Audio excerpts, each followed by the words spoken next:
ദൈവനാമം മഹത്വപ്പെടുമാറാകട്ടെ. നമുക്ക് ഒരു പ്രാവശ്യം കൂടെ ദൈവസന്നിധിയിൽ വരാൻ ദൈവം ഇടയാക്കിയല്ലോ. പ്രാർത്ഥിക്കാം. കർത്താവെ, ഞങ്ങളങ്ങനെ സ്തുതിക്കുന്നു. Thank you Lord Jesus. ഇന്നത്തെ വചനം ഞങ്ങളുടെ ജീവിതങ്ങളെ രൂപാന്തരപ്പെടുത്തുന്ന വചനം ആയതിനാൽ അങ്ങേ സ്തുതിക്കുന്നു. യേശു കർത്താവിൻ്റെ നാമത്തിൽ തന്നെ ആമേൻ. നമുക്ക് ഇന്നത്തെ വചന ധ്യാനത്തിനായിട്ട് റോമർ 15 ഒന്നാം വാക്യം വായിക്കാം. എന്നാൽ ശക്തരായ നാം അശക്തരുടെ ബലഹീനതകളെ ചുമക്കുകയും നമ്മിൽ തന്നെ പ്രസാദിക്കാതിരിക്കുകയും വേണം. വളരെ പ്രധാനപ്പെട്ട ഒരു വാക്യമാണ് ഞാൻ വായിച്ചത്. ആക്ച്വലി നമ്മൾ പലപ്പോഴും ഒരു മറ്റുള്ള ചെറിയ സഹോദരന്മാരെ പറ്റിയോ മക്കളെ പറ്റിയോ ചിന്തിക്കുമ്പോൾ പലപ്പോഴും അവർ നമ്മൾ വിചാരിക്കുന്ന രീതിയിൽ ദൈവത്തിലോട് അടുക്കുന്നില്ല, അല്ലെ ദൈവം പറയുന്ന കാര്യങ്ങൾ ചെയ്യുന്നില്ല എന്ന് കേൾക്കുമ്പോൾ നമ്മൾക്ക് പ്രയാസം വന്നിട്ട് നമ്മൾ അവരെ കുറ്റം ചുമത്തുകയും നമ്മൾ അവരെ പറ്റിയുള്ള ആശ വിടുകയും ചെയ്യും.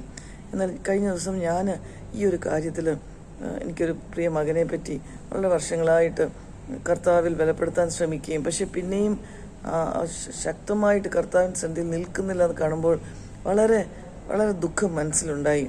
ആശ അറ്റുപോയി ഈ കാര്യത്തിൽ എന്ന് ചിന്തിച്ചപ്പോൾ എൻ്റെ പ്രിയ സഹോദരി ഡോക്ടർ ഐവിയാണ് ഈ വാക്യം എന്നെ ഓർപ്പിച്ചത്. ഇതൊന്ന് നമുക്ക് നോക്കാം. എന്നാൽ ശക്തരായ നാം അശക്തരുടെ ബലഹീനതകളെ ചുമക്കുകയും നമ്മിൽ തന്നെ പ്രസാദിക്കാതിരിക്കുകയും വേണം. അതായത് നമ്മിൽ പ്രസാദിക്കുന്നതിന് പകരം നമ്മൾ എന്താ ചെയ്യേണ്ടത്? അശക്തരുടെ ബലഹീനതകളെ ചുമക്കണം. അതൊരു ലൈഫ് ചേഞ്ചിങ് വാക്യമായിട്ട് മാറി. ഇംഗ്ലീഷിൽ അതിങ്ങനെയാണ് വായിക്കുന്നത്. V who are strong ought to bear the weaknesses of those without strength. Immediately ആ വചനത്തിന് ഞാൻ കീഴ്പ്പെട്ടു. ദൈവം എൻ്റെ ഫുൾ ചിന്താഗതി മാറ്റി. അപ്പം ഞാൻ ഇത് കാര്യം എനിക്ക് മനസ്സിലായി. പക്ഷേ ഈ പ്രിയ മകനെ എങ്ങനെ ഞാൻ ബലപ്പെടുത്തും എന്ന് ഞാൻ ആലോചിച്ചു.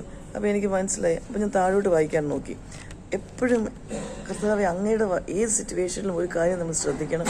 ദൈവത്തിൻ്റെ വചനമാണ് നമ്മളെയും എൻകറേജ് ചെയ്യുന്നത്, മറ്റ് ഏത് സിറ്റുവേഷനിലും നമ്മളെ നടത്തുന്നത്.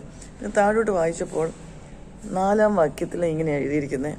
എന്നാൽ ഇംഗ്ലീഷിൽ വായിക്കാം. For whatever was written in earlier times was written for our instruction, that we through perseverance and the encouragement of the scriptures we might have hope.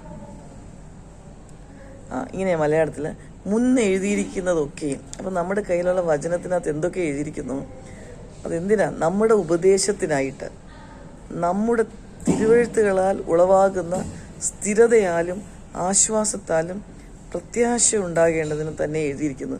ഈ 3 വാക്കുകൾ നമുക്ക് ശ്രദ്ധിക്കാം. ഇതിനകത്ത് പ്രത്യാശ, അതായത് ആശയില്ലാത്തിടത്ത് പ്രത്യാശ. കണ്ടത് സ്ഥിരതയില്ലാത്തൊരു മകൻ്റെ കാര്യത്തിൽ നിന്ന് സംസാരിക്കുമ്പോൾ സ്ഥിരതയുണ്ടാകുവാനും ആശ്വാസം കിട്ടാനും. സ്ഥിരത വേണം. ഇതാണ് ആ പ്രിയ മകനില്ലാഞ്ഞത്. അപ്പം സ്ഥിരത വേണം, ആശ്വാസം വേണം. ആ മകനെ പറ്റി ചിന്തിക്കുമ്പോൾ പ്രത്യാശ എനിക്ക് വേണം. ഇത് എനിക്ക് ഇംഗ്ലീഷിൽ അത് ഭയങ്കര ബ്യൂട്ടിഫുള്ളാണ്. അതായത് പെർസീവിയറൻസ് ഇല്ലാത്തൊരു കാര്യം, അതിനകത്തും എൻകറേജ്മെൻറ്റ് ഓഫ് സ്ക്രിപ്റ്റേഴ്സിനകത്തും വി മൈറ്റ് ഹാവ് ഹോപ്പ്. അപ്പം ഞാൻ ഓർത്ത്, കർത്താവ്, ഇതെങ്ങനെ ആ പ്രിയ മകന് സാധിക്കും? അപ്പോഴാണ് 5-ാം വാക്യം വായിച്ചത്. May God gives perseverance. അതേ കാര്യം നോക്കിയേ. 5-ാം വാക്യം വായിക്കും. എന്നാൽ നിങ്ങൾ ഐകമത്യപ്പെട്ട് നമ്മുടെ കർത്താവായ യേശു ക്രിസ്തുവിൻ്റെ പിതാവായ ദൈവത്തെ ഏക മനസ്സോടെ, അതായത് ആ മകനും ഞാനും ഏക മനസ്സോടെ ഒരു വായിനാൽ മഹത്വീകരിക്കേണ്ടതിന് സ്ഥിരതയും ആശ്വാസവും നൽകുന്ന ദൈവം നിങ്ങൾക്ക് ക്രിസ്തുയേശുവിൽ അനുരൂപമായി ഏക ചിന്തയോടിരിപ്പാൻ കൃപ നൽകുമാറാകട്ടെ. ദൈവം അതിൻ്റെ കൃപ നൽകും. God will give grace. God gives perseverance and encouragement of the scriptures. അപ്പം ആ മകൻ അതില്ലെങ്കിൽ ദൈവം തരും. ഞാൻ എന്താ ചെയ്തതെന്ന് വെച്ചാൽ, ആ പ്രിയ മകനെ വിളിച്ചിട്ട് ഈ വചനം വായിച്ചു കേൾപ്പിച്ചു. അവന് വലിയ ആശ്വാസമായി. എനിക്ക് സ്ഥിരതയില്ല, എനിക്ക് ആശ്വാസമില്ല, പക്ഷെ ദൈവം എനിക്കത് നൽകും. എങ്ങനെയാണ്? ക്രിസ്തുയേശുവിൽ അനുരൂപമായി ഏക ചിന്തയോടിരിപ്പാൻ ദൈവം ചെയ്യും. ഇത് വളരെ ഒരു ആശ്വാസത്തിൻ്റെ ഒരു വചനമായിട്ട് മാറിത്തീർന്നു. അത് കഴിഞ്ഞ് 7-ാമത്തെ വാക്യം വായിക്കുമ്പോൾ, അതുകൊണ്ട് ക്രിസ്തു ദൈവത്തിൻ്റെ മഹത്വത്തിനായി ആ ഏക ചിന്തയോടിരിപ്പാൻ കൃപ തന്നു. 13-ാമത്തെ വാക്യം കൂടെ വായിക്കാം. Now may the God of hope fill you with all joy and peace in believing, that you may abound in hope in the power of the Holy Spirit. അപ്പോൾ ഇത് വിശ്വാസത്തിലായി കാര്യം നടക്കുന്നത്. അതായത് ഈ കാര്യം നമ്മുടെ ജീവിതത്തിൽ നടക്കണമെങ്കിൽ ഈ ദൈവം പറഞ്ഞ വാക്യം നമ്മൾ വിശ്വസിക്കണം. അതായത് ബലഹീനനായിട്ടുള്ള ഒരു സഹോദരനെയോ സഹോദരിയോ നമ്മൾ കൈക്കൊള്ളണം. എന്നിട്ട് അവർക്ക് വേണ്ടി പ്രാർത്ഥിക്കണം. എന്നിട്ട് ഈ കാര്യം അവരുടെ ജീവിതത്തിൽ നടക്കുമെന്ന് ഈ 13-ാമത്തെ വാക്യം പറഞ്ഞിരിക്കുന്നത് നമ്മൾ വിശ്വസിക്കണം. അതായത് in believing that you may abound in hope. വിശ്വസിക്കുമ്പോൾ നമ്മൾ പ്രത്യാശയിൽ വർദ്ധിക്കും എന്ന് എഴുതിയിരിക്കുന്നത്. എങ്ങനെയാണ് വർദ്ധിക്കുന്നത്? By the power of the Holy Spirit. ദൈവത്തിൻ്റെ പരിശുദ്ധാത്മാവിൻ്റെ ശക്തിയാൽ ഈ വാക്യങ്ങൾ ദൈവം നമ്മളെ, പ്രത്യേകിച്ച് ആരെങ്കിലും ദൈവവഴിയിൽ നടക്കുന്നില്ല, എത്ര പറഞ്ഞിട്ട് നടക്കുന്നില്ലെങ്കിൽ നമ്മൾ അവർക്ക് വേണ്ടി ആശ വിടാതെ പ്രത്യാശയോടെ ഇരിക്കുവാൻ ദൈവം ഉപയോഗിക്കട്ടെ. ഞാൻ എന്നെ ധൈര്യപ്പെടുത്തിയ വാക്യശകലങ്ങൾ ഒന്നുകൂടെ പറയുക. Through perseverance and encouragement of the scriptures, ദൈവവചനത്തിൻ്റെ ആശ്വാസവും സ്ഥിരതയും. എന്നിട്ട് അവർക്ക് തന്നെ എടുക്കാൻ പറ്റിയില്ലെങ്കിൽ ദൈവം നൽകുമെന്ന 5-ാമത്തെ വാക്യം. God who gives it. 5-ാമത്തെ വാക്യത്തിൽ പറയുന്നത് ദൈവം അത് നൽകുമാറാകട്ടെ. അത് കഴിഞ്ഞ് എങ്ങനെയാണ്?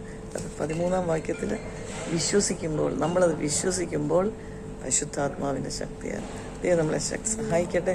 നമ്മുടെ സിറ്റുവേഷൻസിൽ ഇങ്ങനത്തെ സാഹചര്യങ്ങൾ വരുമ്പോൾ കർത്താവ് നമ്മുടെ ആശ്വാസത്തിനും മറ്റുള്ളവരുടെ ഗുണീകരണത്തിനുമായിട്ട് ദൈവത്തിൻ്റെ വചനം എന്നെ ആശ്വസിച്ച പോലെ നിങ്ങളെ ഓരോരുത്തരെയും ആശ്വസിപ്പിക്കും.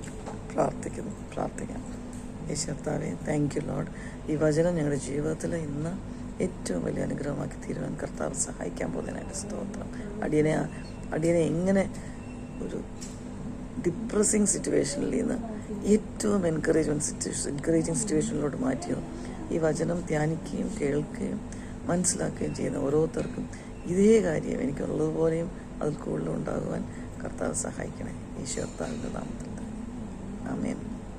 Praise the Lord.